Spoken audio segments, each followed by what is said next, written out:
What's going on, guys? I wanted to tell you about this 1080p portable mini projector. Now, the company sent me this over to check out, so let's go ahead and take a look. Now, as far as what comes in the box, of course, you're going to get the projector itself. You will get a cleaning cloth, which is really made for the lens here.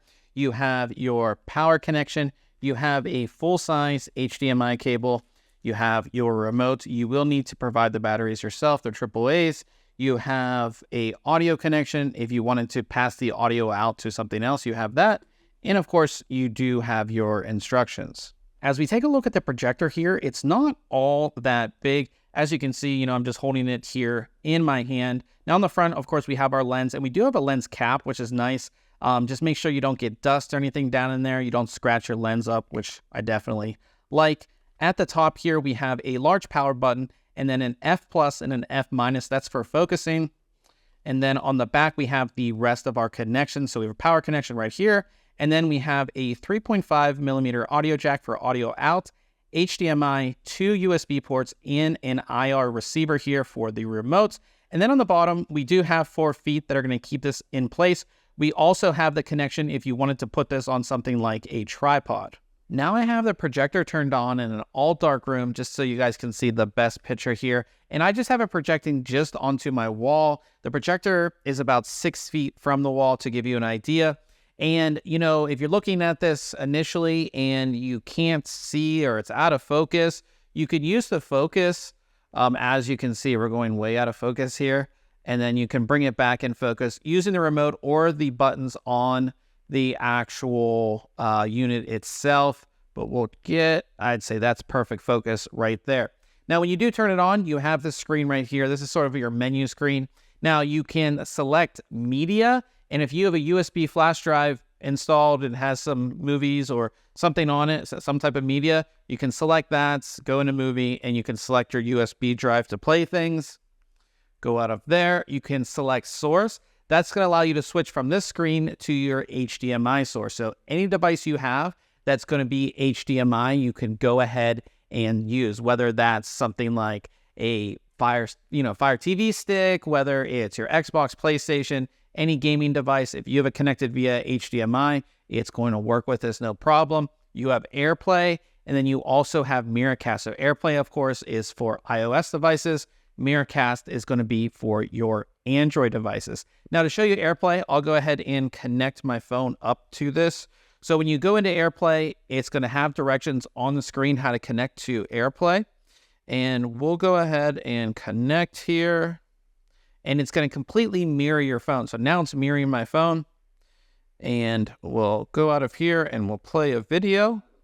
It's actually decently heavy, which I like. And you can see it's playing no problem. And you can see the quality. This is just a YouTube video from my YouTube channel. But yeah, it works no problem, very easily. And we'll go ahead and pause this. And we'll stop our mirroring. So now we're back to the mirroring screen. And now we can go out of that and go back home. Again, Miracast if you wanted to do Android. And then you can go into your settings. And in your settings, the first setting is Bluetooth. You can connect this to a Bluetooth speaker system. So, you did hear the sound coming out of this. The speaker is pretty decent. If you had a smaller room, I don't think it's going to be an issue. But if you wanted better sound, you can connect this to a Bluetooth speaker system, which is awesome. So you can do that in here. For Wi-Fi, in order for Miracast and AirPlay to work, you need to be connected to the internet. So this screen allows you to scan your networks and, connect to your home Wi-Fi network. And your device, whether it's your iPhone or Android phone, it needs to be on the same Wi-Fi network for AirPlay or Miracast to work. And then picture mode, again, you can go through different picture modes. You can change the color temperature and the noise reduction.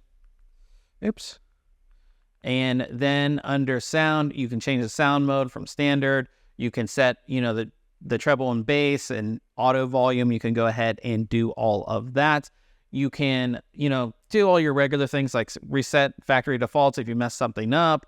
You can change the keystone, which is something you're probably going to want to do once you place the projector where you want it. So I had to change it a little bit because I do have it at an angle. So you can see what the keystone correction does here. It, again, if you have this at an angle, you want to set it to what looks best. And I would say that looks best. I would say that looks best. So we'll keep it there. And the last thing here is just a timer. So you can have a sleep timer for the projector to turn off at a certain time, because you don't want it on all the time. But this projector is extremely easy to use. I really do like the picture quality, and I like that I can use it with a multitude of different devices. So like I said, we can do any HDMI device. So that can be your computer. Again, it can be a game console. It can be anything like that. I can load up clips and things, and I can put them on a USB flash drive and play that.